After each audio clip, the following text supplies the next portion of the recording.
ये हमारे लिए बहुत खुशी की बात है कि आज हम सब इस ऑनलाइन सेमिनार में इकट्ठे हुए हैं जो तहकीक के एक अहम और नहायत मौजू पहलू पर रिसर्च राइटिंग पर मरकूज है, उस पर मुनक्किद की गई है।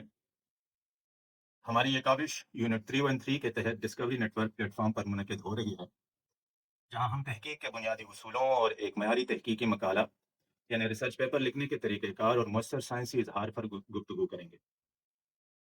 तहकीक सिर्फ दरियाफ्त का नाम नहीं, बल्कि एक ऐसा अमल है जो हमारे इल्म को बेहतर बनाने और दुनिया में मुस्बत तब्दीली लाने के लिए एक जरिया बनता है। हम उम्मीद करते हैं कि यह सेशन आप सबके लिए मुफीद साबित होगा और आपको तहकीक के मैदान में एक मुअस्सर मुसन्निफ बनने में मदद देगा। हम मोहतरम डॉक्टर हैदर अली साहब को खुशामदीद कहते हैं, जो अपने वसी इल्मी तजुर्बे और तहकीक से मोहब्बत के साथ हमारी कम्युनिटी में शामिल हुए हैं। हैदर अली साहब ने बायोटेक्नोलॉजी में PhD की है और तकरीबन 20 से जायद रिसर्च आर्टिकल्स के साथ 2 रिसर्च प्रोजेक्ट्स पर काम कर चुके हैं, जो हमल यानी प्रेगनेंसी, जीनोमिक्स और जेनेटिक्स जैसे अहम मौजूआत पर मरकूज हैं। वो इस वक्त यूनिवर्सिटी ऑफ फ्लोरिडा में, जो अमेरिका में है, एक मुहक्किक के तौर पर काम कर रहे हैं, जहां वो जीनोम सीक्वेंसिंग ऑफ शीट पर जदीद तहकीकी मंसूबों में मसरूफ हैं। उनका तहकीकी तजुर्बा रिसर्च डिज़ाइन, साइंसी मज़ामीन की तहरीर, रिसर्च रिव्यू तक फैला हुआ है, जो हमारे नेटवर्क के लिए और नए और तजुर्बाकार मुहक्किकीन के लिए बेहद मुफीद साबित होगा। मोहतरम हैदर अली गुज़िश्ता 4 महीने से डिस्कवरी नेटवर्क के लिए एक रहनुमा और मुशीर के तौर पर हमारी रहनुमाई कर रहे हैं। आज हम एकेडमिक राइटिंग के इस अहम सेशन के ज़रिए तहकीक के नए दरवाजे खोलने जा रहे हैं। हम हैदर अली साहब के मशकूर हैं कि वो अपनी कीमती महारत हमारे साथ बांट रहे हैं, ताकि आने वाली नस्ल के मुहक्किकीन और साइंसदानों को तहरीक दी जा सके। और हम आप सबके भी मशकूर हैं कि आप इस इल्मी सफ़र में हमारे साथ हैं। आइए इस सेशन का आगाज़ करते हैं।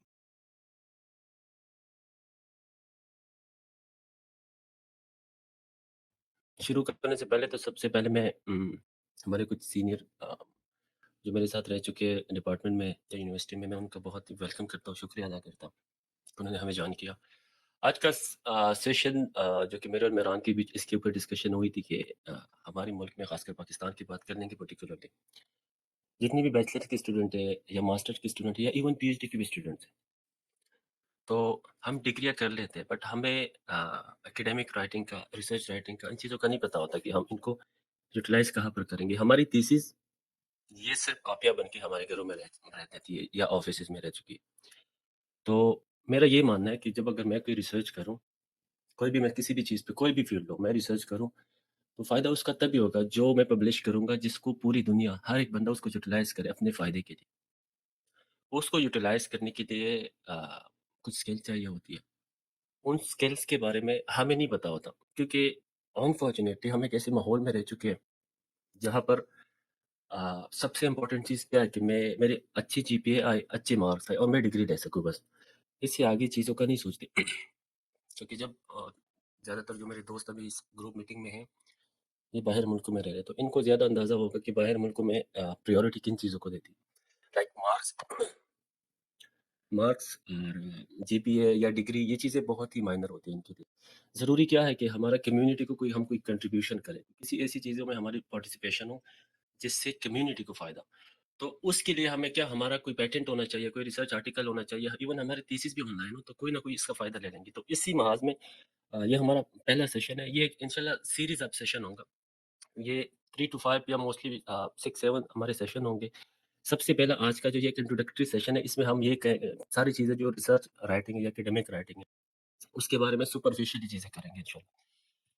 अच्छा जी।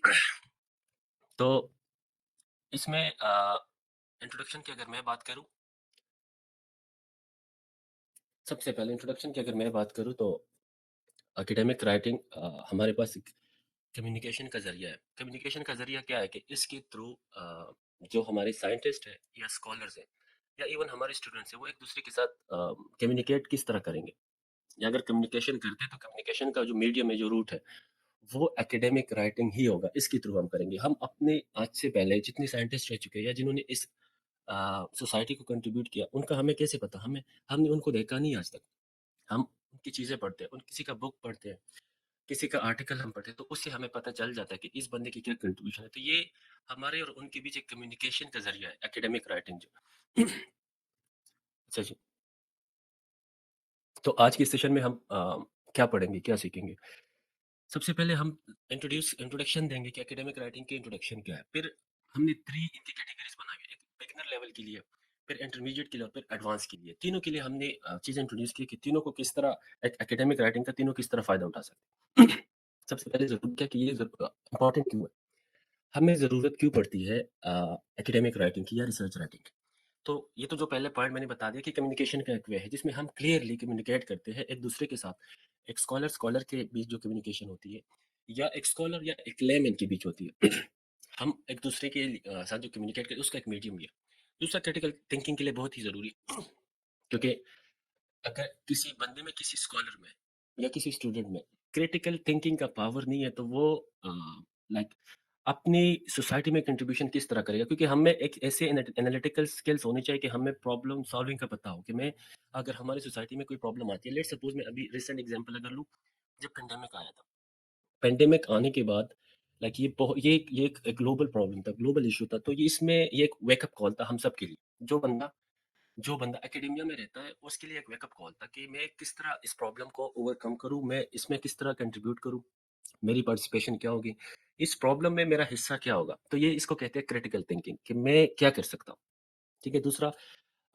तीसरा क्रेडिबिलिटी एंड एविडेंस बेस जो एकेडमिक राइटिंग है, इसमें सबसे जरूरी बात यही है, ये पॉइंट बार बार आएगी कि स्ट्रॉन्ग आर्गुमेंट विद एविडेंस, ये बहुत ही जरूरी है रिसर्च में। क्योंकि हम ऐसे नहीं कर सकते कि कहीं से बात उठा के अपनी थीसिस में शामिल किया, ऐसा बिल्कुल नहीं है। हम फैक्ट्स ऑन फिगर्स देखेंगे और उसके बाद उसको सॉर्ट करेंगे कि हमें ये पता हो कि ये पॉइंट मैंने यहाँ से उठा लिया, कुछ फैक्ट्स है, कुछ फिगर्स है, कुछ डिजिट्स है, ये मैं आगे ट्रांसफर कर रहा हूँ, लोग मेरा आर्टिकल देखेंगे। तो उसमें साइटेशन बहुत ही ज़रूरी है, क्योंकि ऐसा नहीं है कि मैं कोई गलत चीज़ आगे, क्योंकि मेरा जो रिसर्च पेपर है उसको लोग फॉलो करेंगे आगे। अगर मैंने कोई गलत डिजिट इसमें डाला है, कुछ गलत फैक्ट है, तो ये मैं एक फॉल्स इन्फॉर्मेशन आगे फॉरवर्ड करूँ, ये फिर आगे चलेगी, मेरा पेपर कोई और साइड करता है, उसका पेपर कोई और साइड करेगा। इसी तरह आगे जाके ये एक false information generation to generation ये बिल्ट हो जाती है। तो सबसे ज़रूरी चीज़ क्या है कि हमें हमारे पास एविडेंस हो। कल को कोई बात आ भी जाती है तो ये हो कि ये साइट किसने की है, तो साइटेशन के पीछे हम जाते हैं। ठीक है। अच्छा, नॉलेज एडवांसमेंट जितने भी एकेडमिक या प्रोफेशनल फील्ड में, उसमें नॉलेज एडवांसमेंट के लिए तो बहुत ही ज़रूरी है, बहुत ही ज़रूरी है एकेडमिक राइटिंग या रिसर्च राइटिंग। ये हर जितने भी प्लेटफॉर्म है उसमें हमें ये पता चल जाता है कि मैं दुनिया में नई चीज़ क्या आई है, हम खुद को अपडेटेड रखते हैं। और इंटेलेक्चुअल इंटेग्रिटी का मतलब ही यही है कि हमारी राइटिंग में हम एथिक्स को सबसे पहले प्रायोरिटी दें। क्योंकि रिसर्च में सबसे ज़रूरी है कि खासकर जो दोस्त मेरे बायोलॉजिकल फील्ड से हैं उनके लिए एथिकल पर्सपेक्ट से हर चीज़ को देखना बहुत ही ज़रूरी है। क्योंकि मैंने खुद एनिमल्स पे काम किए, कुछ लोग ह्यूमन पे काम करते हैं। तो एनिमल और ह्यूमन के फील्ड में मोस्टली हम सबसे एथिकल स्टेटमेंट जो बहुत ही ज़रूरी है। क्योंकि अगर मैं कोई रिसर्च आर्टिकल पब्लिश भी कर रहा हूँ तो सबसे पहले मुझसे क्या मांगते हैं? Ethical statement. एथिकल स्टेटमेंट क्यों मांगते हैं? कि मैंने बिलावजह किसी एनिमल को तो इंजर्ड नहीं किया, इसकी ज़रूरत नहीं थी, या मैं एक ऐसा रिसर्च कर रहा हूँ जो बहुत ही बेसिक है, उसमें मैं किसी एनिमल को स्लॉटर तो नहीं कर रहा, या अगर किसी ह्यूमन के ऊपर मैं रिसर्च कर रहा हूँ तो मैं मेरे पास कंसेंट होनी चाहिए कि हाँ वो इंसान विलिंग है या नहीं है। एक स्टडी हुई थी रिसेंटली, यूरोप में हुई थी, प्रेगनेंसी के ऊपर, उसमें 43,000 वुमेन को उनसे कंसेंट लिया गया था, 43,000। तो लाइक ये बहुत बड़ा अमाउंट है लोगों का, बट फिर भी उनसे कंसेंट लिया गया। तो ये ज़रूरी होता है बायोलॉजिकल साइंसेस के जितने भी रिसर्चेस।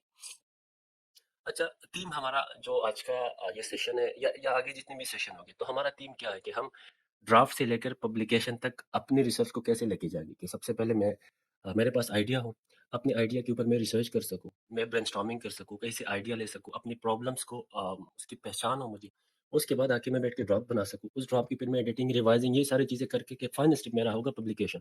तो इसको इसको अगर मैं एक जनरल लैंग्वेज में कहूँ तो फ्रॉम क्रिएटिविटी टू एग्जीबिशन ये हमारा थीम होगा। अच्छा जी, तो जो एकेडमिक राइटिंग है ये इस structure and formal style of writing, जिस तरह मैंने पहले ही कहा कि ये एक कम्युनिकेशन का फॉर्मल फॉर्मल वे होगा। तो इसमें हम मोस्टली क्या चीज़ें कम्युनिकेट करते हैं, जितने हमारे पास आइडियाज़ हों या हमारे पास कोई फाइंडिंग आ जाती है, क्योंकि रिसर्च में या मेरे पास कोई आइडिया होगी या मेरे पास कोई फाइंडिंग आएगी या कोई आर्गुमेंट आएगा। अब ज़रूरी नहीं है कि जो मेरे मेरे पास कोई फाइंडिंग या कोई रिसर्च रिज़ल्ट आता है वो पॉज़िटिव ही होगा।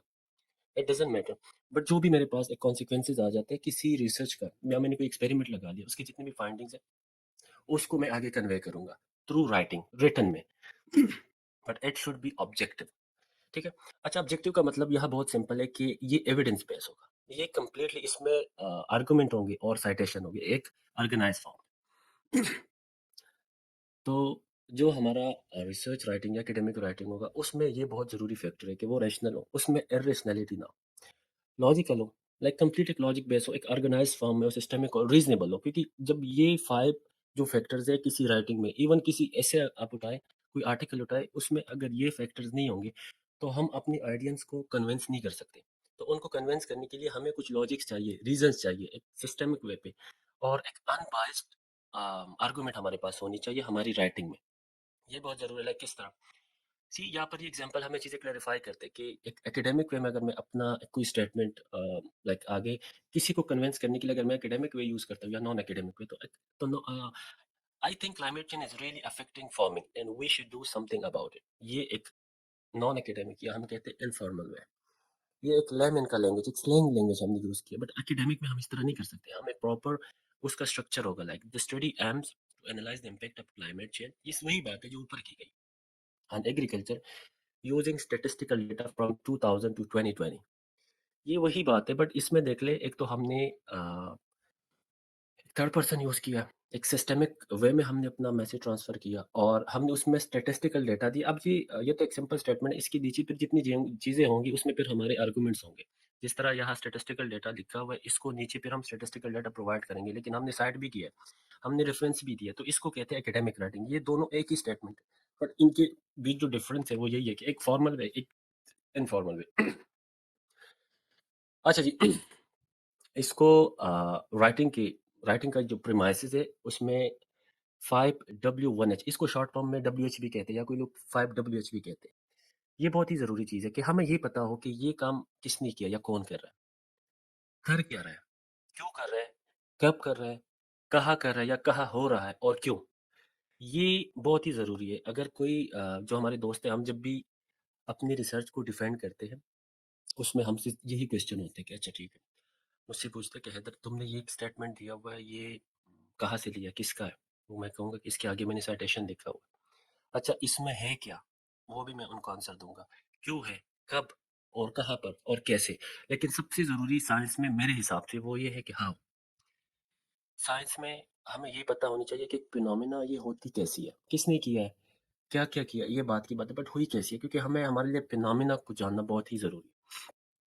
तो राइटिंग के स्टेप्स, ये तो बहुत बेसिक चीज़ है ना, बहुत ही बेसिक, जो हम मेरे ख़्याल में हम बहुत पहले स्कूल लेवल पे भी सीख चुके हैं कि प्री राइटिंग में हमारे पास क्या आ जाता है कि हम ब्रेनस्टॉर्मिंग करें बैठ के, रिसर्च करें पहले, चीज़ों को ऑब्ज़र्व करें, डेटा कलेक्ट करें, उसके बाद आके फिर ड्राफ्ट बनाएँ।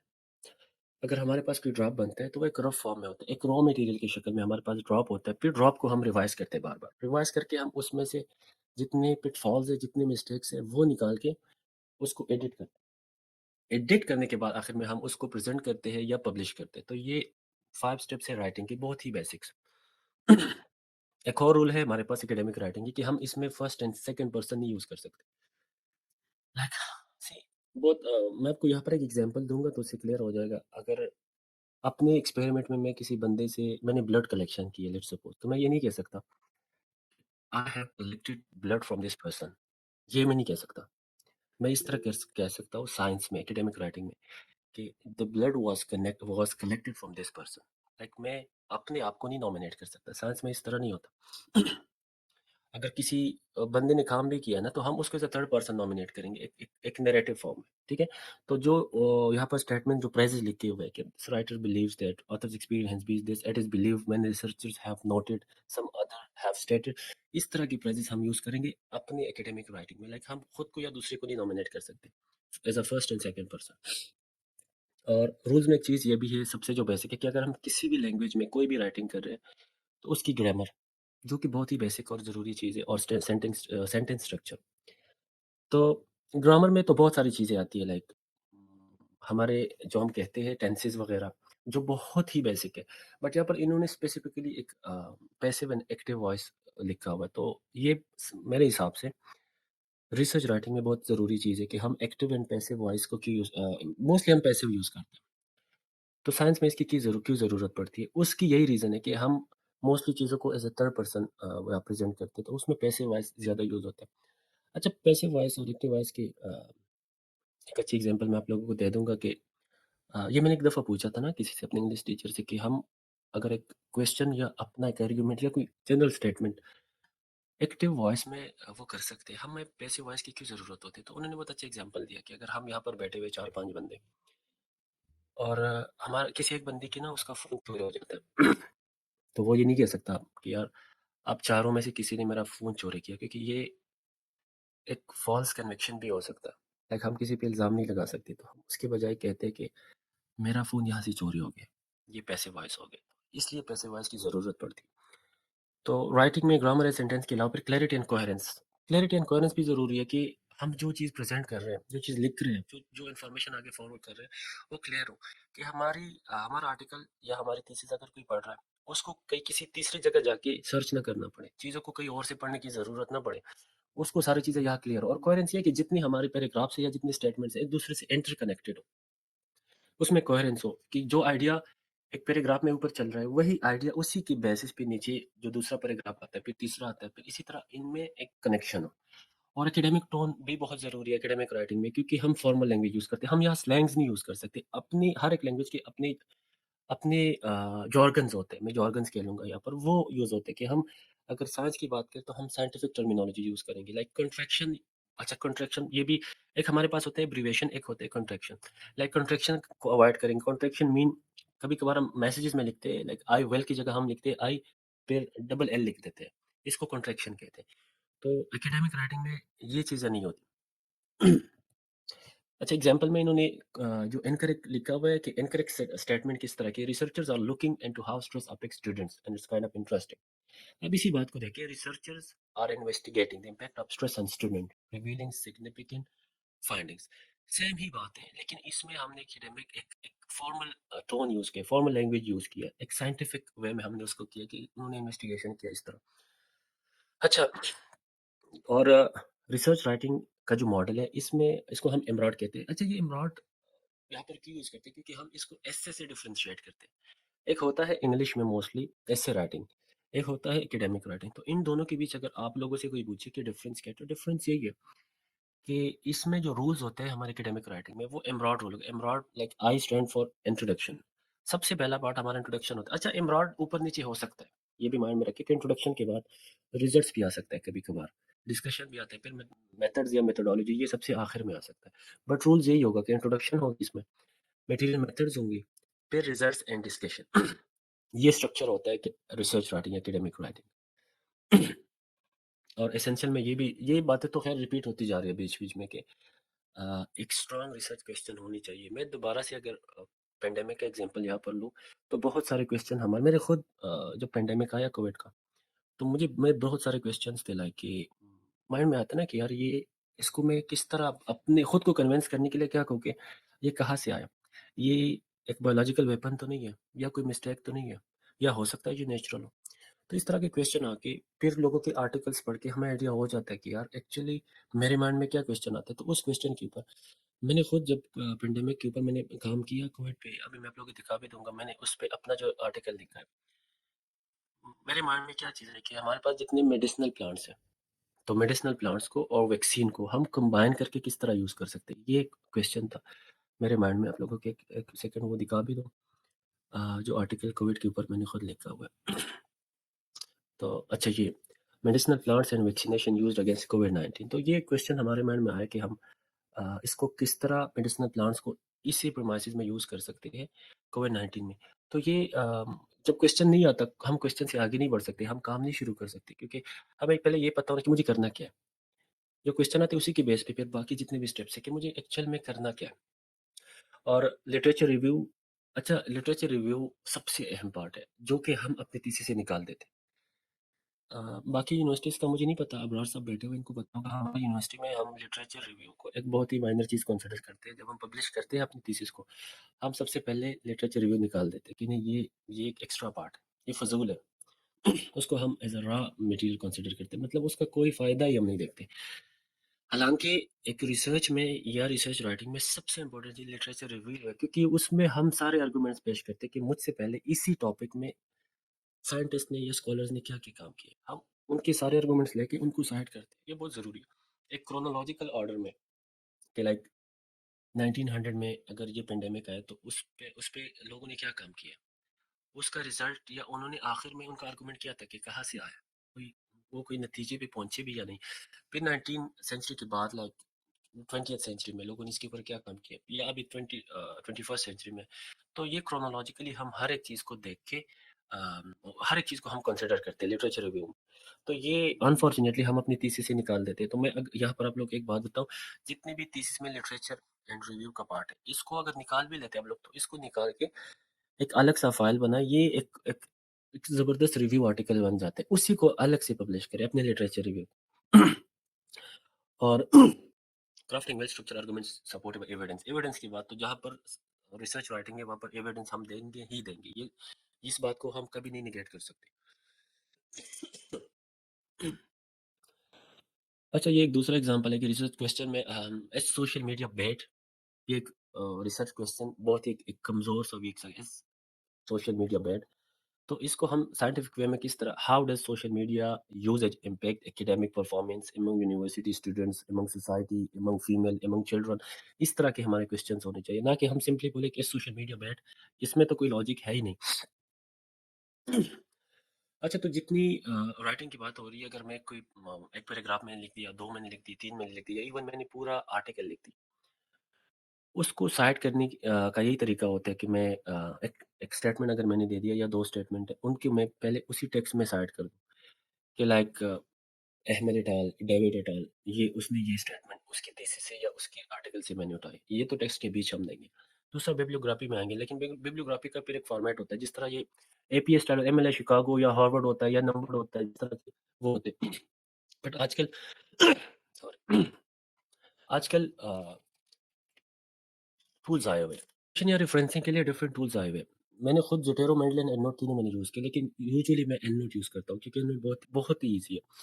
ये जो नीचे एग्जांपल में आप लोगों को नज़र आ रहा है, लाइक टेक्स्ट में इस तरह आता है, जो हमारा हमारी साइटेशन होती है, टेक्स्ट के बीच इस तरह आती है, और जो रेफरेंस में फिर नीचे जो उसमें ये एक स्पेसिफिक स्पेसिफिक फॉर्मेट है। बट टूल्स का या एक सॉफ्टवेयर का क्या फ़ायदा होता है कि अगर मैं किसी जर्नल में अपना आर्टिकल पब्लिश करना चाह रहा हूँ, लेकिन जो मैंने रेफरेंस स्टाइल बनाया हुआ है वो डिफरेंट है और जनरल मुझसे डिफरेंट मांग रहा है, तो मैं वन क्लिक पे ना इसको इसका पूरा स्ट्रक्चर फॉर्मेट चेंज कर सकता हूँ एक फॉर्म से दूसरे फॉर्म में। तो टूल्स का ये फ़ायदा होता है। अच्छा, एंड नोट, मैं खुद ये चाह रहा था कि मैं नोट भी लाइक इस तरह लाइव सेशन में इंशाल्लाह एंड नोट भी करेंगे एक दफ़ा, कि एंड नोट में हम लाइब्रेरीज किस तरह बनाते हैं, फिर उसमें एक आर्टिकल से किस तरह उठाते हैं, फिर उसको अपनी थीसिस स्टेटमेंट में किस तरह उसको पुट करते हैं।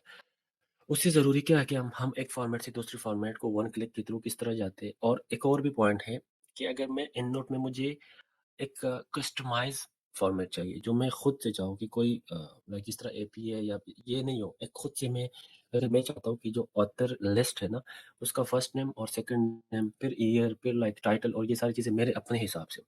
तो वो भी हम एंड नोट में या ये बाकी जो भी है इनमें भी कर सकते हैं। फिर हम जितने आर्टिकल से रेफरेंसेस लेंगे वो उसी फॉर्मेट में आएँगे, जो फॉर्मेट हमने खुद से कस्टमाइज़ किया हो। अच्छा जी। ये स्लाइड शो में ना कुछ चीज़ें फिर मुझे ना नहीं नज़र आती, इसलिए मैंने बंद किया हुआ था। चलें, अ, अच्छा जी, तो रिसर्च राइटिंग में सबसे सबसे ज़रूरी, क्योंकि जितने हमारे स्कॉलर्स भाई बेटे इनको पता है कि एब्स्ट्रैक्ट, हम सिर्फ़ एब्स्ट्रैक्ट पढ़ते हैं। किसी का आर्टिकल जब भी हम खोलते हैं तो हम पूरा आर्टिकल नहीं पढ़ सकते। हम उसका एब्स्ट्रैक्ट देख के पहले टाइटल पढ़ते हैं, फिर एब्स्ट्रैक्ट। तो एब्स्ट्रैक्ट से हमें अंदाज़ा हो जाता है कि इस आर्टिकल में एक्चुअली है क्या, काम क्या हुआ है, मटेरियल मेथड कौन-सा यूज़ हुआ है। या उसको भी अगर नहीं देखते, हम सीधा रिज़ल्ट पे जाते हैं कि काम क्या किया और इनके पास रिज़ल्ट क्या आया। तो एब्स्ट्रैक्ट बहुत ज़रूरी है कि हम अपनी, अगर हम ऑडियंस को अपनी तरफ उनके अट्रैक्शन खींचना चाह रहे हैं, तो उसके लिए 2 चीज़ें बहुत ज़रूरी हैं, एक टाइटल, एक एब्स्ट्रैक्ट। तो एब्स्ट्रैक्ट हमारा बहुत ही स्ट्रॉन्ग होना चाहिए, बहुत ही अट्रैक्टिव। और उसके बाद डिस्कशन जितनी भी हमारे एकेडमिक राइटिंग है, उसका क्रक्स जो होता है ना, फिर क्रक्स 2 चीज़ों में होता है। एक एब्स्ट्रैक्ट में, लेकिन वो बहुत शॉर्ट फॉर्म में होता है। दूसरा डिस्कशन। डिस्कशन में ये होता है कि हम अपने रिजल्ट्स को इंटरप्रेट करते हैं, कि जो मेरे पास रिजल्ट आए हम उसको कंपेयर करते हैं। उसमें हम 2 चीज़ें करते हैं, कंपेयर भी करते हैं, कंट्रास्ट भी देखते हैं कि मुझसे पहले किसी ने काम किया, आया जो मेरी आर्गुमेंट है उसकी एक दूसरे को सपोर्ट करते हैं या कंट्रास्ट करते हैं। हम डिस्कशन में ये देखते हैं, तो ये बहुत ज़रूरी पार्ट है। और तीसरा क्या है कि हम अपना जो मेरा आर्टिकल है उसको पब्लिकेशन पब्लिकेशन के बाद जो प्रोसेस है पीयर रिव्यू वाला जर्नल के लिए, इसको भी इंशाल्लाह आगे पढ़ेंगे। चलिए। अच्छा, तो रिसर्च राइटिंग की टेक्निकल एस्पेक्ट्स में मोस्टली तो हम माइक्रोसॉफ्ट वर्ड यूज़ करते हैं। अच्छा, माइक्रोसॉफ्ट वर्ड से मुझे एक बात याद आई कि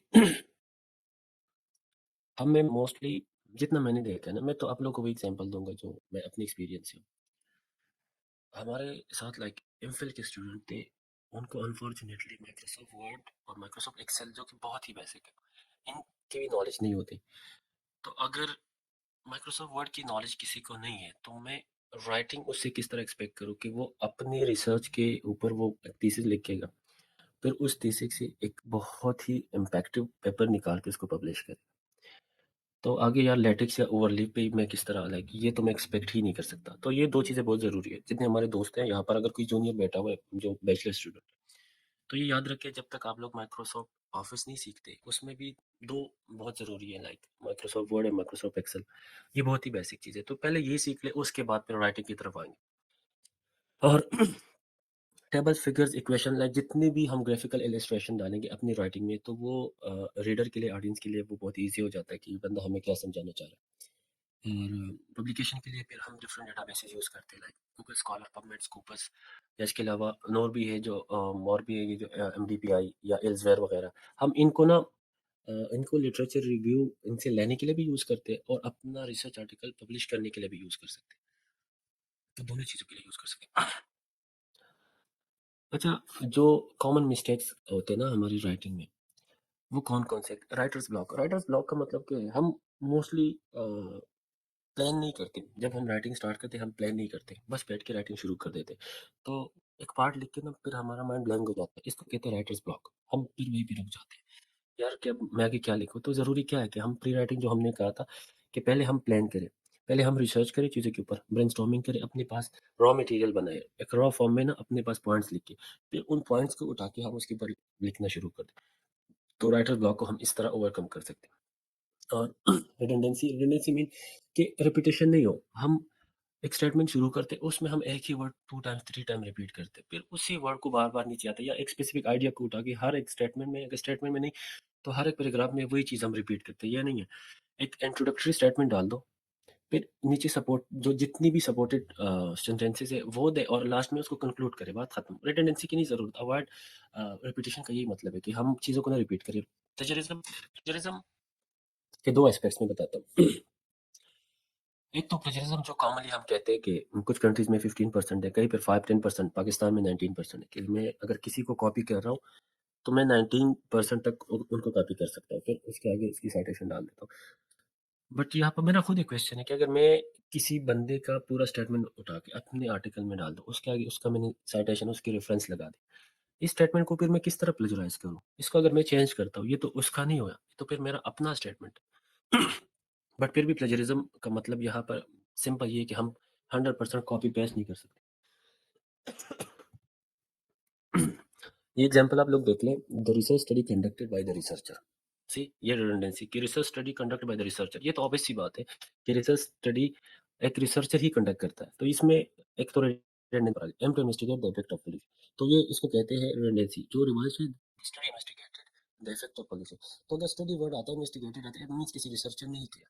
तो इस तरह की चीज़ों को अवॉइड करते हैं हम एकेडमिक राइटिंग में। अच्छा जी, तो ये स्टेप्स है कि राइटिंग शेड्यूल, जिस तरह मैंने पहले कहा कि हम हमारे पास एक प्लान होगी। अगर हम राइटिंग स्टार्ट करते हैं तो थ्रू एक प्रॉपर प्लान, उसके ऊपर बैठ के हम अपने माइलस्टोन बनाते हैं कि मेरा पहला स्टेप क्या होगा, उसके बाद क्या होगा, और उसके बाद क्या होगा। इसी तरह हम जाएंगे राइटिंग में। एंड डिफरेंट, आजकल तो एआई का ज़माना है, तो हम डिफरेंट एआई यूज़ कर सकते हैं। अगर मैं मेरे राइटिंग में कोई मिस्टेक्स है तो मैं उसको रिव्यू कर सकता हूँ। पहले हम जाते थे किसी एक्सपर्ट के पास कि आप इसको देख ले, ग्रामेटिकल मिस्टेक्स देख ले, आइडियाज़ देख ले, कोहेरेंस देख ले, जितने भी मिस्टेक्स है वो देख ले, या रिसर्च में अगर मेरा कोई मसला, बट आजकल तो एआई का ज़माना है, हम ये जो ग्रामरली लिखा हुआ है, हम ग्रामरली को जब भी अप्लाई करते हैं अपनी राइटिंग के ऊपर, ये हर जगह से हमें ग्रामेटिकल मिस्टेक्स निकाल दें। और हेमिंग्वे एडिटर मैंने खुद नहीं यूज़ किया, लेकिन ये बहुत ही फ़ेमस है एडिटिंग के लिए, हम राइटिंग को किस तरह एडिट करते हैं। और चैट जीपीटी तो आई थिंक मोस्टली लोगों को पता है कि आजकल आजकल रिसर्च लिखना मेरे हिसाब से बहुत ईज़ी हो गया कि मैं अपना कोई टाइटल दूँ कि यार इसके ऊपर मुझे इतने वर्ड्स का एक आर्टिकल बना के दे, इतनी हेडिंग्स डाल दे, ये सीक्वेंस हो, इसमें साइटेशन डाल दे, इस ईयर के साइटेशन डाल दे, ये सारी चीज़ें हमें मिल जाएँगी। फिर उसी को हम उसकी प्लेजरिज़्म निकाल लेते हैं, उसके लिए भी हम एआई टूल यूज़ करते हैं, तो बहुत ईज़ी हो गया आजकल के लिए। और इसके अलावा है सीकिंग फीडबैक, पीयर रिव्यूज़। तो पीयर रिव्यूज़ और ये वही पॉइंट है कि हम एक्सपर्ट की इस पे ओपिनियन लेते हैं, ठीक है? एकेडमिक एडवाइज़र का मतलब ही यही है कि अगर मैं अपना थीसिस लिख रहा हूँ तो ऑब्वियसली मेरा कोई, अगर मैं पीएचडी का स्टूडेंट हूँ तो मेरा कोई एडवाइज़र होना चाहिए। मैं उसकी ओपिनियन इस पे लूँ, या कोई हमारा राइटिंग ग्रुप है, या पीयर रिव्यू का मोस्टली हम जब कोई आर्टिकल सबमिट करते हैं किसी जर्नल में, उसके ऊपर जो रिव्यू आते हैं हम उसको हम पीयर रिव्यू कहते हैं। तो हम उस वो भी एक ओपिनियन होता है, उस ओपिनियन की बेस पे हम करते हैं। एंड अच्छा, तो अब नेक्स्ट स्टेप हमारा है कि ये हम एक रिसर्च आर्टिकल को किस तरह क्रैक करेंगे। क्योंकि ये भी एक पॉइंट है ना, जो पिटफॉल्स मैं बता रहा हूँ कि हमें कुछ गैप्स है हमारे रिसर्च में, उसमें ये भी बहुत ज़रूरी है कि हमें, हमारे स्टूडेंट्स को ये नहीं पता होता कि मैं एक रिसर्च आर्टिकल को स्टडी किस तरह करूँगा। लाइक जिस तरह मैंने लिटरेचर रिव्यू का एग्जांपल दिया, लिटरेचर रिव्यू में हम क्या करते हैं, हम दूसरों के रिसर्च आर्टिकल्स उठा के उनका एक एक क्रोनोलॉजिकल ऑर्डर में उनका एक पार्ट बना के अपनी थीसिस के अंदर उनको इनकलकेट करते हैं। बट अगर मुझे ये नहीं पता कि आर्टिकल को मैं पढ़ूंगा किस तरह, तो मैं लिटरेचर रिव्यू का कोई मतलब, वो तो मुझे फिर नहीं समझ आएगी। तो हम जब भी कोई आर्टिकल उठाते हैं उसमें ये कुछ चीज़ें मैं आपको बता रहा हूँ, जिस तरह से अगर मैंने कोई, ये जो पेपर मैंने खोला हुआ इसमें प्लांट्स जो लिखा हुआ है, ये इट मीन ये जर्नल का नाम है। जो इसके अपोजिट साइड पर एमडीपीआई लिखा हुआ है, ये कुछ दोस्तों को पता होगा लेकिन मोस्टली लोगों को नहीं पता होता। प्लांट्स जर्नल हो गया, एमडीपीआई इसका डोमेन है, ठीक है? जहाँ पर आर्टिकल लिखा होता है टाइटल के ऊपर, इट मीन्स कि ये रिसर्च आर्टिकल है, रिव्यू आर्टिकल नहीं है। इसके नीचे जो effect of gibberellic acid and production etcetera, ये टाइटल है, हमारे पेपर का टाइटल यही होगा। फिर इसके बाद नेम्स आते हैं, इसको कहते हैं अथर्स लिस्ट। और अथर्स लिस्ट के बाद जो सेंटर फॉर बायोटेक्नोलॉजी जितने हैं, इसको हम कहते हैं एफिलिएशन। ये खाली आपको बताऊँ कि जो टाइटल पेज होता है रिसर्च आर्टिकल का या रिव्यू आर्टिकल का, उसमें कौन-कौन सी चीज़ें होती हैं, ठीक है? अच्छा जी, एफिलिएशन के बाद फिर हमारे पास ये आता है कि ये पेपर जर्नल को रिसीव कब हुआ है, एक्सेप्ट कब हुआ है और ऑनलाइन पब्लिश कब हुआ है, ये तीनों डेट्स लिखी हुई है। और ये एब्स्ट्रैक्ट की 3, इसमें सिर्फ 3 लाइन्स है लेकिन पूरा एब्स्ट्रैक्ट, फिर उसके बाद एब्स्ट्रैक्ट आता है। एब्स्ट्रैक्ट के नीचे कीवर्ड्स आते हैं कि हम अगर कोई इस तरह के कीवर्ड सर्च करते हैं तो मेरा ये जो हमारा आर्टिकल है ये भी वहाँ पर आएगा, उनके सामने ये भी आर्टिकल आएगा, तो इसको कीवर्ड्स हम कहते हैं। और सबसे लास्ट में जो है इसको हम कहते हैं कि हम अगर कोई जर्नल का लेटेस्ट इशू आए या जो भी है, अगर कोई इशू आए तो उसमें हमारा आर्टिकल कहाँ पर प्लेस करते हैं। तो सी ये जो नीचे लिखा हुआ है प्लांट्स 2020, मतलब जो हमारा जर्नल है वो प्लांट्स है, 2020 इस ईयर में पब्लिश हुआ है। 9 जो है ना, ये चैप्टर नंबर है, 420 ये पेज नंबर है, और इसके बाद डीओआई नंबर आता है। तो डीओआई नंबर भी मोस्टली एक लिंक होता है हमारे आर्टिकल का। हम ये लिंक उठा के भी अगर सर्च करते हैं ब्राउज़र में तो हम यही पेपर खुलता है हमारे पास। तो ये एक रिसर्च आर्टिकल का जो टाइटल पेज होता है उसको हम इस तरह क्रैक करते हैं। ये डिफरेंट पार्ट्स है उसके, मतलब यही है। अच्छा, एब्स्ट्रैक्ट भी बहुत ज़रूरी होता है। एब्स्ट्रैक्ट के ऊपर तो हमने बात की थोड़ी बहुत। तो एब्स्ट्रैक्ट इसलिए ज़रूरी है कि मैं खुद जब रिसर्च आर्टिकल या रिव्यू आर्टिकल पढ़ता हूँ, तो पूरा नहीं पढ़ सकता, क्योंकि पूरा पढ़ने की अगर मुझे ज़रूरत है तो मैं पढ़ लूँगा। तो ये मैं एब्स्ट्रैक्ट देख के डिसाइड करता हूँ कि आया ये आर्टिकल मुझे आगे पढ़ना चाहिए या नहीं, इससे मैं हेल्प ले सकता हूँ या नहीं। तो एब्स्ट्रैक्ट में डिफरेंट पार्ट्स होते हैं। डिफरेंट पार्ट्स क्या होते हैं? ये एब्स्ट्रैक्ट में अपने स्ट्रक्चर्स होते हैं। लाइक कुछ लोग इस तरह करते हैं कि हमारे एब्स्ट्रैक्ट का फर्स्ट स्टेटमेंट वो इंट्रोडक्टिव होता है कि मैं इसमें एक्चुअली पेपर में है क्या? फिर उसके बाद 1 लाइन या 2 लाइन में इसका मटेरियल मेथड हम बताते हैं।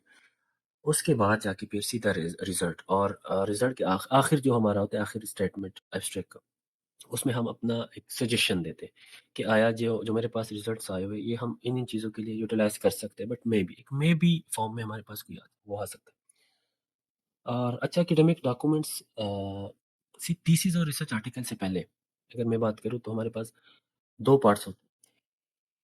एक सिनॉप्सिस होता है और एक रिसर्च प्रपोज़ल। तो सिनॉप्सिस मोस्टली हमारी कंट्रीज़ में इस तरह होता है कि अगर कोई बैचलर्स की स्टडी कर रहा है या कोई इवन मास्टर्स की कर रहे हैं, इवन पीएचडी लेवल भी, मैं पाकिस्तान की बात करूँ, तो हम सिनॉप्सिस लिखते हैं। सिनॉप्सिस में हम क्या कहते हैं कि हम अगर कोई रिसर्च स्टार्ट करना चाह रहे हैं, उसकी शॉर्ट सी समरी बना के, लाइक अपना रिसर्च, उसकी शॉर्ट सी इंट्रोडक्शन, फिर हम उसके ऑब्जेक्टिव डालेंगे कि यार मेरे 2 ऑब्जेक्टिव्स है या 3 है, क्या-क्या ऑब्जेक्टिव्स है और मेरी मेथोडोलॉजीज़ क्या-क्या होंगे और मेरे पास पॉसिबल आउटकम्स क्या आ सकते हैं। इसको कहते हैं सिनॉप्सिस। ये हम 1 पेज में भी लिख सकते हैं, 2 में भी लिख सकते हैं और 50 में भी लिख सकते हैं। ये डिपेंड करता है एक यूनिवर्सिटी की फॉर्मेट पे। बट मेरे हिसाब से जो सिनॉप्सिस होते हैं ये मैक्सिमम 5 पेजेज़ होने चाहिए कि हम उसमें से भी ये बता सकें कि मैं कौन-सा रिसर्च है मेरा, मेरे ऑब्जेक्टिव्स और मटेरियल मेथड बहुत ही like short form, concise form ये सिनॉप्सिस है। तो रिसर्च प्रपोज़ल फिर थोड़ा डिटेल में होता है क्योंकि रिसर्च प्रपोज़ल मोस्टली हम फॉरेन के लिए यूज़ करते हैं। तो उसमें हम पहले प्रॉब्लम भी डिस्क्राइब करते हैं। उसी तरह ऑब्जेक्टिव्स, मेथोडोलॉजीज़ भी आते हैं। लेकिन इसमें हम लिटरेचर रिव्यू भी डालते हैं और थोड़ा चीज़ें डिटेल में एक प्लान फॉर्म में होता है। ऊपर जो आपको अगर पिक्चर दिखाई दे रही है तो स्टडी प्लान ये रिसर्च प्रपोज़ल है। इसमें हम पूरा डिटेल देते हैं। अपने बारे में जितनी मैक्सिमम चीज़ें हम डाल सकते हैं वो और क्या कहते हैं, अपनी प्रॉब्लम्स को, अपने मेथोडोलॉजीज़ को, चीज़ों को थोड़ा इन डेप्थ में आगे उसको पुट करके आगे भेजते हैं। तो ये थोड़ा सिनॉप्सिस और रिसर्च प्रपोज़ल के बीच डिफरेंस है। अच्छा और लाइक सिनॉप्सिस और प्रपोज़ल तो वही हुआ, ये हम अपनी रिसर्च से पहले जो डिज़ाइन करते हैं। उसके बाद जो चीज़ हम पे अगर मैंने अपना एक्सपेरिमेंट कर लिया, उसके बाद में फिर मैं थीसिस या डिसर्टेशन कहते हैं। थीसिस मोस्टली ये दोनों एक ही चीज़ है, बट थीसिस हम मोस्टली मास्टर स्टूडेंट्स के लिए या कभी-कभार पीएचडी स्टूडेंट्स के लिए भी होता है।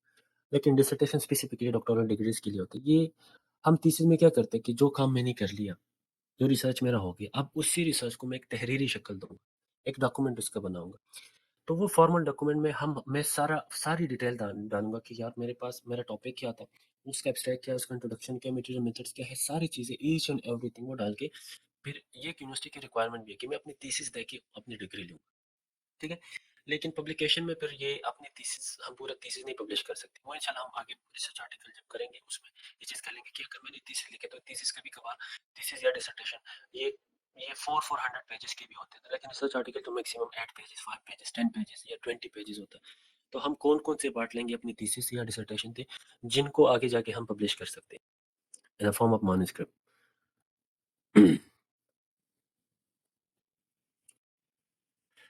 अच्छा जी। तो लाइक सीक्वेंस वाइज़ अगर मैं बात करूँ तो सिनॉप्सिस और प्रोजेक्ट बना के फिर मैंने एक्सपेरिमेंट किया, फिर मैंने अपनी थीसिस लिख दी। तो थीसिस या डिसर्टेशन लिखने के बाद मैं अपना आर्टिकल अगर पब्लिश करता हूँ, तो हमारे आर्टिकल के लिए ज़रूरी चीज़ क्या है? अच्छा, सबसे ज़रूरी है कि जो एग्ज़िस्टिंग स्टडीज़ है लाइक मैं लिटरेचर रिव्यू उठा सकूँ कि फिर जितनी भी स्टडीज़ हैं, उन स्टडीज़ में वो गैप्स में देख सकूँ कि जो मैं कर रहा हूँ, अगर मैं कोई रिसर्च स्टार्ट करूँ, पहले मुझे ये पता होनी चाहिए कि आया ये पहले किसी ने किया तो नहीं? क्योंकि हम स्टडीज़ रिपीट नहीं कर सकते, एक एक्सपेरिमेंट हम रिपीट नहीं कर सकते।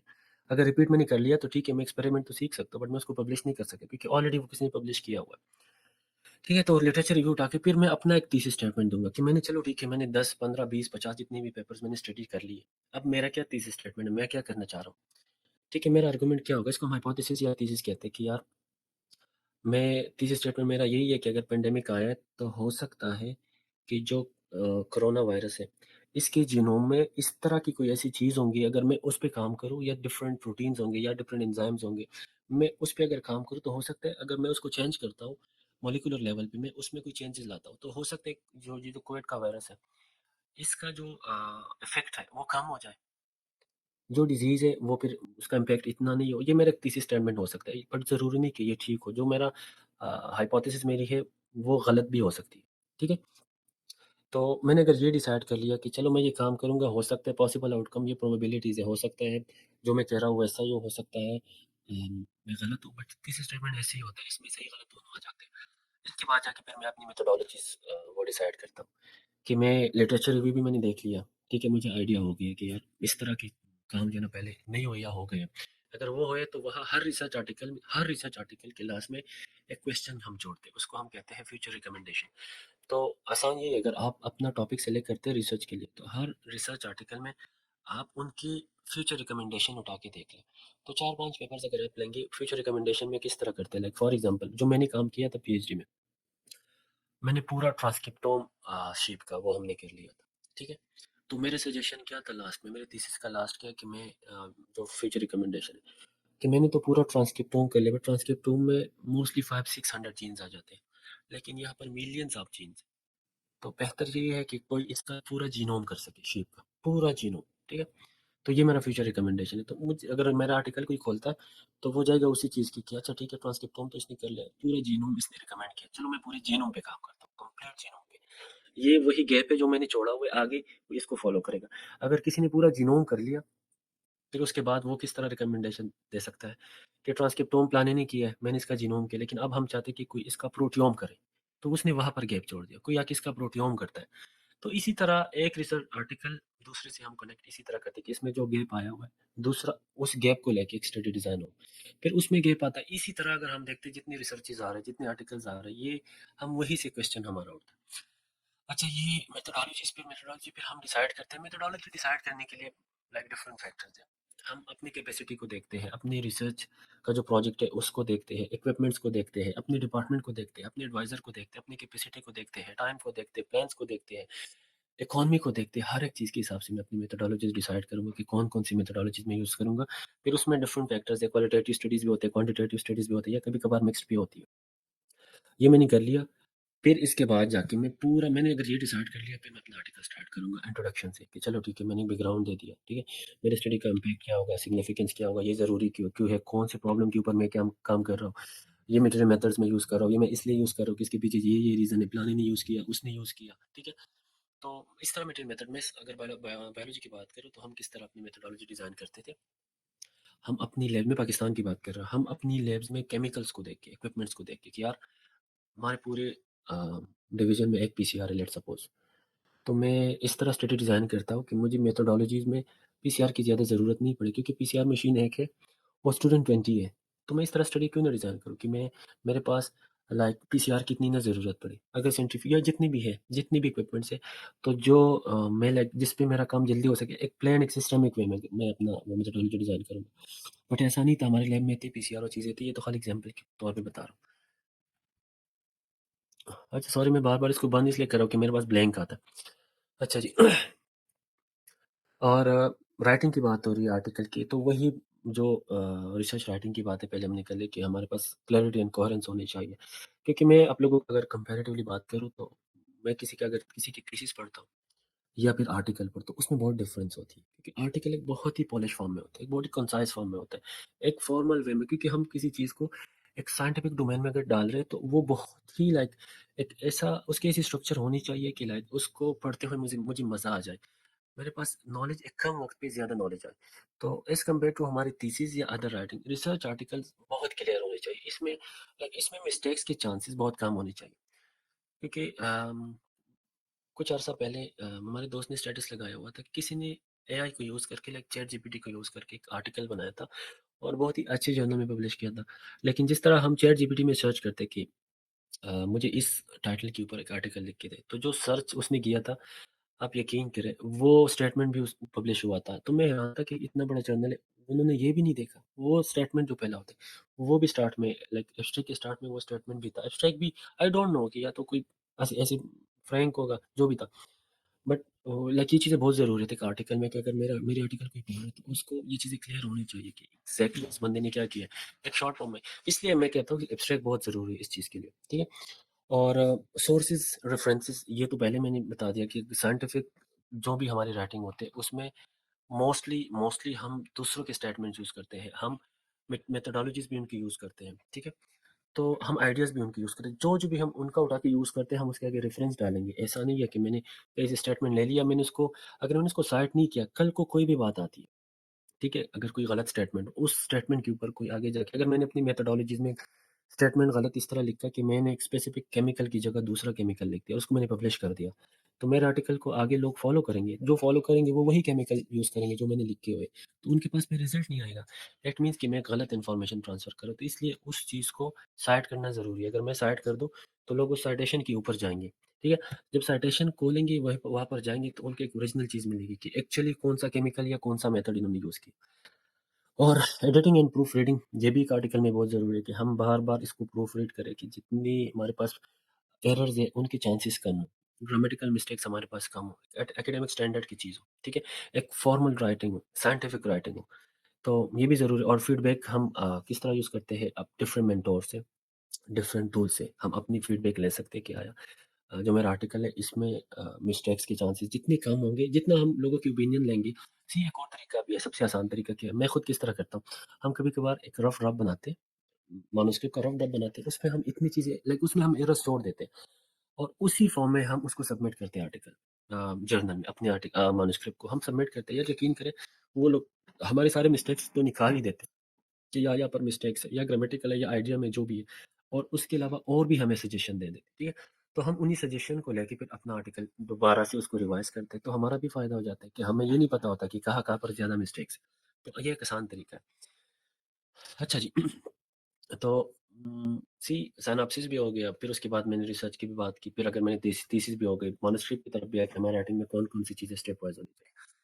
अब मैं इसको पब्लिश अगर करूँगा तो कौन-कौन से वो फैक्टर्स हैं जिनको मैं कंसीडर कर सकता हूँ या कंसीडर करना ज़रूरी है। सबसे पहले तो मैं एक सूटेबल जर्नल देखूँगा। जर्नल देखने के लिए क्या है कि जो मेरा आर्टिकल है, मैन्युस्क्रिप्ट है, आर्टिकल मैं अभी नहीं कह सकता क्योंकि पब्लिश नहीं हुआ। जो मेरा मैन्युस्क्रिप्ट है, आया वो इस जर्नल के स्कोप में आता भी है या नहीं? ठीक है, ये बहुत ज़रूरी है क्योंकि मोस्ट ऑफ द टाइम हम स्कोप नहीं पढ़ते कि इस जर्नल का स्कोप क्या है। हम अपना मैन्युस्क्रिप्ट उसमें सबमिट करते तो स्ट्रेट अवे रिजेक्ट कर देते। स्कोप देखना चाहिए, बहुत ज़रूरी है। उसके बाद हम मैट्रिक्स देखते हैं कि इसका इम्पैक्ट फैक्टर क्या है, इंडेक्सिंग क्या है, इसकी अगर पाकिस्तान के अंदर हम देखें तो कैटेगरीज़ बनाई हुई है। ये बाहर मुल्क में नहीं, ये पाकिस्तान की बात कर रहा हूँ कि हमने कैटेगरीज़ बनाई हुई है कि ये वाई कैटेगरी है, ये एक्स कैटेगरी है, ये डब्ल्यू कैटेगरी है। तो उन कैटेगरीज़ को फिर हम कंसीडर करते हैं। बाहर मुल्कों में हम दूसरी चीज़ें देखते हैं कि जर्नल का इसके साइटेशन स्कोर्स क्या है, इसका एनुअल साइटेशन स्कोर क्या है, या इसका पर इश्यू क्या है, या इसके डिकेड्स का जितने हम साइटेशन स्कोर्स को देखते हैं, कंसीडर करते हैं। अच्छा, फिर इसके अलावा एक और भी चीज़ देखते हैं, अगर मैं कोई अपना मैन्युस्क्रिप्ट सबमिट करना चाहता हूँ, तो 2 ऑप्शंस होते हैं जर्नल्स में, एक ओपन एक्सेस, एक सब्सक्रिप्शन। ओपन एक्सेस क्या है कि अगर मैं ओपन एक्सेस के थ्रू कर रहा हूँ, तो मैं जर्नल को पे करूँगा, ठीक है? तो फिर उसके अपने एपीसी उसको कहते हैं, आर्टिकल प्रोसेसिंग चार्जेस, एपीसी, ठीक है? ओपन एक्सेस में मैं जर्नल को पे करूँगा कि जो मेरा मैन्युस्क्रिप्ट अगर पब्लिश होता है, ये हर कोई इसको एक्सेस कर सकता है, इसको कहते हैं ओपन एक्सेस। दूसरा है सब्सक्रिप्शन, सब्सक्रिप्शन में ये है कि मैं नहीं पे करूँगा। मैं फ्री ऑफ कॉस्ट अपना आर्टिकल यहाँ पर पब्लिश कर दूँगा। लेकिन फिर लोग पे करेंगे मेरा आर्टिकल देखने के लिए। इसलिए आप देख लें, जब हम कोई जर्नल या कोई पेपर खोलते हैं, तो उसके नीचे पेमेंट आती है, वो फ्री नहीं होता। तो वो सब्सक्रिप्शन वाला ऑप्शन है। जर्नल लोगों से पैसे लेते हैं, फिर आपसे नहीं, लोगों से लेते हैं। आपका पेपर आपको सिर्फ़ एक पीडीएफ फाइल सेंड करता है कि आपका पेपर है, अपने पास रखिए, आप पेपर एक्सेस नहीं कर सकते। ठीक है? और बाकी जब फिर लोग उसी आर्टिकल को स्टडी करना चाहेंगे, तो वो पेमेंट करेंगे। और इसके अलावा हम जर्नल में क्या देखेंगे? ऑथर गाइडलाइंस, ये भी बहुत निहायत ज़रूरी है क्योंकि एक जर्नल की अपनी रिक्वायरमेंट्स होते हैं। जितनी प्री-रिक्विज़िटीज़ है एक जर्नल की, उसमें ये आता है कि जर्नल एक पेपर का स्ट्रक्चर क्या होता है? स्ट्रक्चर मीन्स कोई जर्नल में पहले इंट्रोडक्शन होता है, फिर मटेरियल मेथड्स, फिर रिजल्ट्स एंड डिस्कशन और इस तरह की चीज़ें। कुछ जर्नल्स में पेपर का स्ट्रक्चर डिफरेंट होता है, लाइक एब्स्ट्रैक्ट इंट्रोडक्शन के बाद सीधा रिजल्ट आता है। फिर उसके बाद जाके मेथोडोलॉजीज़ और बाकी की चीज़ें होती हैं। तो हम वो देखेंगे। फिर फॉर्मेटिंग में एक और भी चीज़ कि इनका इसका इस जर्नल में आर्टिकल्स का रेफरेंस फॉर्मेट क्या है? मैं कौन-सा फॉर्मेट यूजुअली दुनिया में नंबर यूज़ होते हैं या हार्वर्ड यूज़ होते हैं, जो भी जर्नल के हिसाब से हम देखते हैं कि हम इसमें अपनी जो जो मेरे पास साइटेशंस हैं, जो रेफरेंसेस हैं, उनकी फॉर्मेटिंग फिर हमें चेंज करनी होती है अकॉर्डिंग टू द जर्नल, ठीक है? और एथिकल पॉलिसीज़ की तो मैंने पहले बात की कि एथिकल स्टेटमेंट्स हम मोस्टली बायोलॉजिकल स्टडीज़ में देखते हैं कि एथिकली हमारी स्टडी एक्सेप्टेबल है या नहीं है। तो ये कुछ फैक्टर्स हैं। अच्छा, फिर सबमिशन की अगर मैं बात करूँ तो सबमिशन के लिए हर आर्टिकल, हर जर्नल एक एक चीज़ माँगते हैं, कवर लेटर। कवर लेटर तो मोस्टली सबको ही पता होगा कि कवर लेटर सिर्फ़ मैन्युस्क्रिप्ट सबमिशन के लिए नहीं, अगर हम कहीं पर एडमिशन ले रहे हैं, स्कॉलरशिप के लिए या कोई किसी चीज़ के लिए अप्लाई करें, तो कवर लेटर हम ज़रूर डालते हैं कि मैं ये चीज़ क्यों कर रहा हूँ। तो अगर मैन्युस्क्रिप्ट की बात हम करें, तो हम ये एक एडिटर को हम एक लेटर लिखते हैं कि मैंने अपना रिसर्च आर्टिकल में लिखा हुआ है, इसमें इतने ऑथर्स की कंट्रीब्यूशंस है, ठीक है? इस स्टडी का इम्पैक्ट ये है और ये पब्लिश करना क्यों ज़रूरी है, हम उसको ये कहते हैं। और फिर असल में ये भी कि जितने हमारे ऑथर्स हैं, किसी को कोई ऑब्जेक्शन नहीं है, कोई रिज़र्वेशन नहीं है इस मैन्युस्क्रिप्ट को पब्लिश करने के लिए आपकी जर्नल में, कोई किसी को ऑब्जेक्शन नहीं है। तो हम अपने कवर लेटर में ये चीज़ें ऐड करते हैं।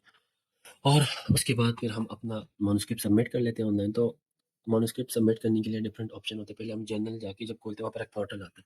उस पोर्टल को खोल के हम ऑथर नेम्स और सारी चीज़ें डालते हैं, लाइक अपना अकाउंट बना के। इस तरह भी कर सकते हैं। कुछ जर्नल इस तरह की, वो हम जब हम उसका उनका वेबसाइट खोलते हैं, वो हमें कहते हैं कि नहीं, हमें थ्रू ईमेल अपना पेपर भेज दें। तो डिफरेंट तरीके होते हैं, लेकिन हम पेपर ऑनलाइन सबमिट करते हैं। फिर सबमिशन का स्टेटस देखते हैं कि आया मेरा पेपर पीयर रिव्यू में चला गया या नहीं, अभी तक एडिटोरियल बोर्ड में, लाइक डिफरेंट स्टेप्स है। पहले एडिटोरियल बोर्ड से पास होता है, वो देखते हैं कि ये जर्नल के स्कोप में आता है या नहीं। अगर आता है फिर वो पीयर रिव्यू के लिए भेजते हैं रिव्यूअर्स को। रिव्यूअर्स मोस्टली लाइक ब्लाइंड, उसको इसको हम ब्लाइंड रिव्यू कहते हैं। हमें नहीं पता होता कि मेरा आर्टिकल किन के पास है। 2-3 रिव्यूअर्स को भेजते हैं, लेकिन हमें नहीं पता होता। तो फिर वो लोग डिसाइड करते हैं कि अच्छा ठीक है। वो 2 तरह के कमेंट्स आते हैं। कुछ इस तरह होते हैं कि वो माइनर कमेंट्स डाल के कि ये गलतियाँ निकाल ले और बस ये एक्सेप्ट करने के लायक है। दूसरा ये मेजर इस तरह होते हैं कि उसमें क्या ये गलतियाँ निकाल ले और दोबारा फिर दूसरी जर्नल में सबमिट कर ले, उसमें फिर नहीं कर सकते। मतलब वो रिजेक्ट करते हैं। ये 2 तरह के रिव्यूअर्स के कमेंट्स होते हैं। ठीक है?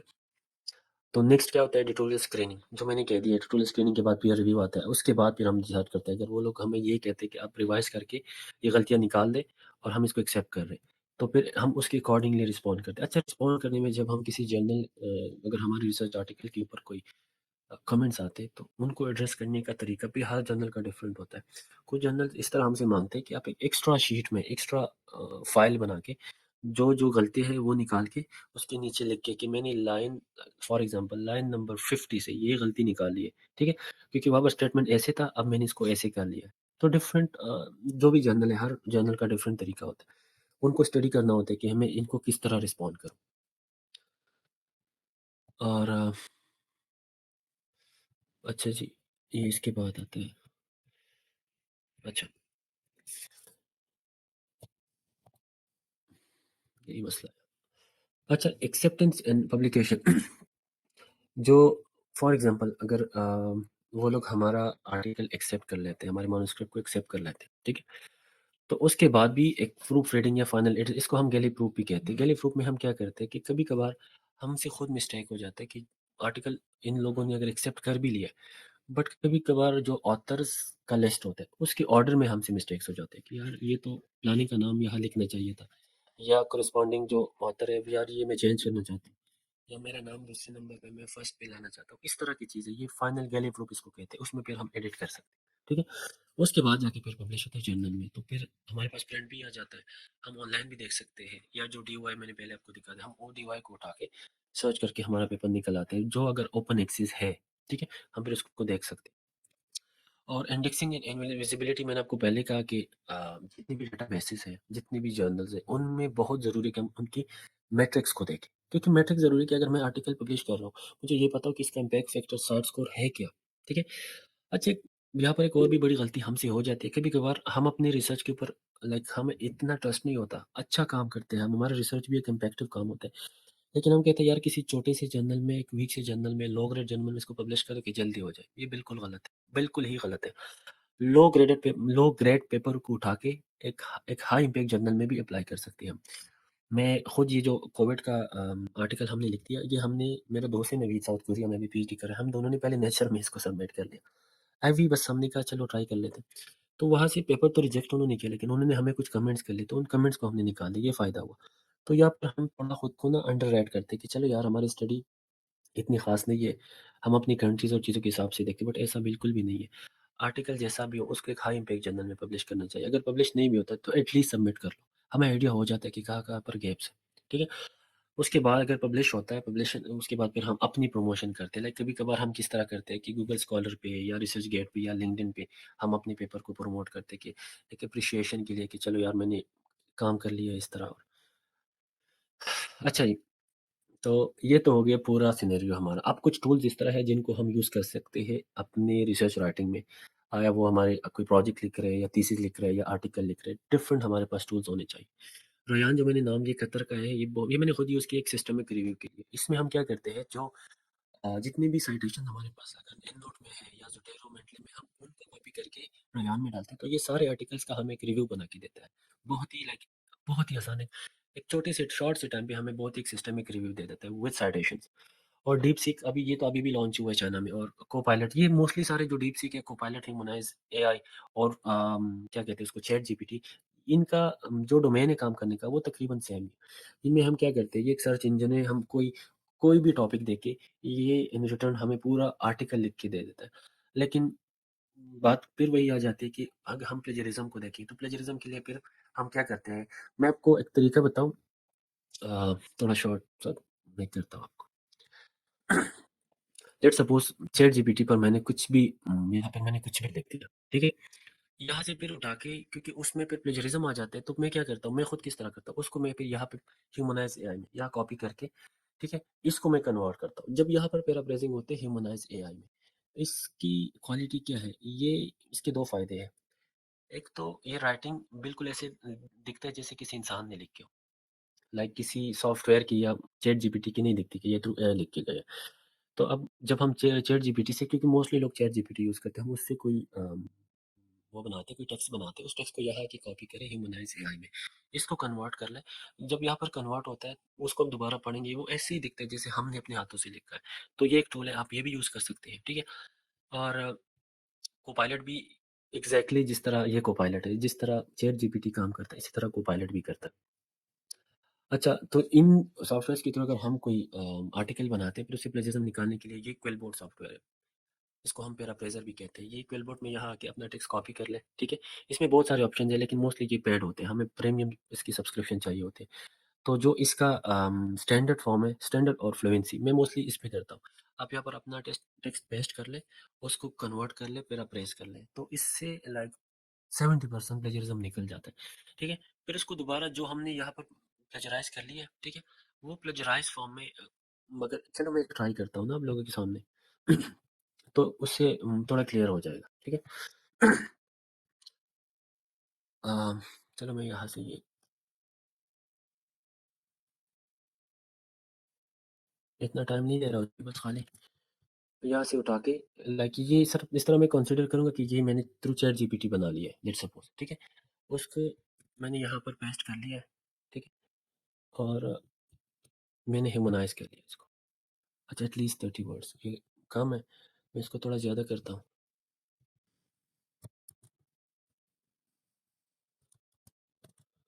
इसको मैंने ह्यूमनाइज़ कर लिया, ठीक है?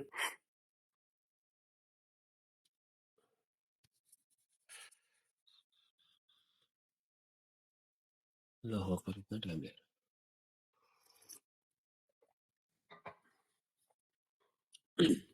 चलिए यार, साथ-साथ होता रहेगा, 25 सेकंड्स बता रहे हैं, ठीक है?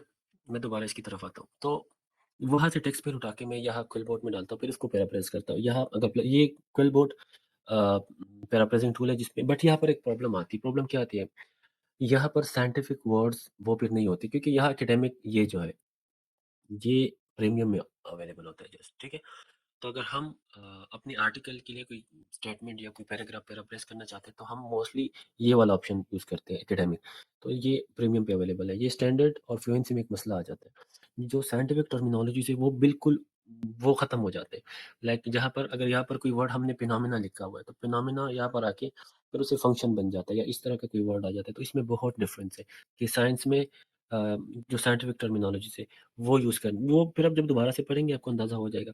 लेकिन उसके लिए ये भी है कि हम उसी पैराग्राफ को दोबारा फिर मैनुअली भी एडिट कर सकते हैं, ये भी एक तरीका है। ये तो अभी तक वैसे ही है। अच्छा, गूगल स्कॉलर का भी सबको पता होगा कि जिस तरह पबमेड, जिस तरह स्कूपस है, हम अगर हमें आर्टिकल चाहिए या हमें साइटेशंस चाहिए, ठीक है? मैं मोस्टली गूगल स्कॉलर को यूज़ करता हूँ। इवन रेफरेंसेस के लिए भी ये एंडनोट सॉफ्टवेयर मैंने लिंक किया हुआ है गूगल स्कॉलर के साथ। तो मुझे आर्टिकल्स के लिए जितने रेफरेंसेस चाहिए होते हैं, वो मैं गूगल स्कॉलर से लेता हूँ। और चलिए ये तो स्टडी प्लान हो गई, ये मैंने उसमें एज़ एग्ज़ाम्पल दिया था कि चलो यार आप लोग को आइडिया हो कि साइनॉप्सिस और रिसर्च प्रोजेक्ट के बीच क्या डिफ़रेंस है। और ये रयान सॉफ्टवेयर है, रयान सॉफ्टवेयर, इसमें मैंने ये genetic analysis and care ratio, ये मेरा अपना पीएचडी का जो टाइटल है। ये इस पे हम अपनी टाइटल के हिसाब से, अपनी रिसर्च के हिसाब से, जो मेरे रिसर्च के जितनी क्या है इसको साइटेशंस है, वो उठा के मैं अगर यहाँ रयान में प्रोसेस करूँ, तो मेरे ही रिसर्च का मुझे एक सिस्टमिक रिव्यू मिल जाएगा, जो मैं बहुत आसानी से पब्लिश कर सकता हूँ। तो रयान भी एक लाइक एकेडेमिया के लिए बहुत एक अच्छा डेटाबेस सॉफ्टवेयर है। और ये हेमिंगवे मैंने अभी तक यूज़ नहीं किया। पता नहीं, शायद मेहरान या इनको पता होगा कि हेमिंगवे किस तरह एडिटिंग करते हैं, ठीक है? और अच्छा, जर्नल फाइंडर, अगर मैंने कोई आर्टिकल है और उसको मैं पब्लिश करना चाहता हूँ, तो मैं उसके लिए जर्नल निकालने के लिए आसान तरीका क्या है? मैं अपने मैन्युस्क्रिप्ट का एब्स्ट्रैक्ट कॉपी करके, पूरा एब्स्ट्रैक्ट, ठीक है? मैं जाता हूँ जर्नल फाइंडर्स पे, ये जर्नल फाइंडर्स हम सर्च कर सकते हैं गूगल पे, ठीक है? यहाँ पर मैं अपना एब्स्ट्रैक्ट कॉपी पेस्ट करके फाइंड जर्नल्स पे जाता हूँ, तो मेरे पास जर्नल्स का लिस्ट खुलता है, ठीक है? अब से ये जर्नल का लिस्ट आता है। Diabetes and metabolic syndrome, clinical research and review, ठीक है? लेकिन जर्नल्स की लिस्ट तो बहुत बड़ी लिस्ट आ जाती है। हमें फिर क्या हम कौन-सी चीज़ें देखते हैं? इम्पैक्ट फैक्टर, जो मैं आपको बार-बार कहता हूँ कि मैट्रिक्स हम देखते हैं। मैट्रिक्स में ये चीज़ है, ये इम्पैक्ट फैक्टर इनका अच्छा है, साइड स्कोर भी ठीक है। अच्छा, फर्स्ट डिसीजन ये बहुत मैटर करता है 8 डेज़, क्योंकि हमें जल्दी पता होनी चाहिए कि ये एक्सेप्ट कर रहा है या नहीं कर रहा। लाइक हम इतना लॉन्ग वेट नहीं कर सकते कि आर्टिकल अगर हमें 2 महीनों में बताता है कि आपका जर्नल हमें बताता है कि आपका आर्टिकल पब्लिश होने लायक है, हम एक्सेप्ट करते हैं या नहीं। तो इसमें जितने कम दिन यहाँ पर होंगे ना फर्स्ट डिसीजन वाले, मोस्टली हम उसी को करते हैं। ये भी ज़्यादा है, 122 दिन भी ज़्यादा है। ये भी हम थोड़े लाइक जितने कम हो, और एक्सेप्टेंस रेट यहाँ पर नहीं दिया हुआ, एक्सेप्टेंस रेट भी बहुत मैटर करता है। लाइक सी यहाँ पर 11 है, ये बहुत कम है। लाइक ये मेरे हिसाब से 40 प्लस होने चाहिए, ठीक है? अच्छा, ये वो चीज़ है ओपन एक्सेस और सब्सक्रिप्शन जो मैं बता रहा था। ये ओपन एक्सेस में अब सी $3,810 ओपन एक्सेस के लिए, सब्सक्रिप्शन के लिए नो चार्जेस। तो अगर मैं कोई आर्टिकल पब्लिश, मैं मतलब ये है दिखाने का कि मैं अपने कोई थीसिस है मेरे पास या मैंने मैन्युस्क्रिप्ट बनाया, उसका एब्स्ट्रैक्ट में कॉपी करके आसानी से जर्नल लिस्ट यहाँ निकाल सकता हूँ। ये एल्सेवियर के अलावा और भी है, लाइक स्कोपस वगैरह, वहाँ पर भी मैं कर सकता हूँ। अपने उसके हिसाब से, स्टडीज़ के हिसाब से, ठीक है? या मैं अपनी टाइटल को डायरेक्ट कर सकता हूँ, या अपने टाइटल को भी कर सकता हूँ, वहाँ पर भी इस तरह लिस्ट आ जाता है, सी ठीक है? इनको फिर हम कैटेगराइज़ कर सकते हैं कि कौन-कौन से हमारे पास लाइक जो मेरे काम आ सकते हैं या नहीं। मैं कहाँ-कहाँ पर मैं पब्लिश कर सकता हूँ। ये कुछ मैट्रिक्स होते हैं जर्नल को जिनको कंसीडर करना होता है पब्लिकेशंस के लिए, ठीक है? चलिए वापस इसकी तरफ जाते हैं। ये तो अभी तक चल रहा है। चले, पता नहीं इसमें कोई फ़ॉल्ट होगी, लेकिन ये याद रखें ह्यूमनाइज़ एआई ये बहुत ज़रूरी है।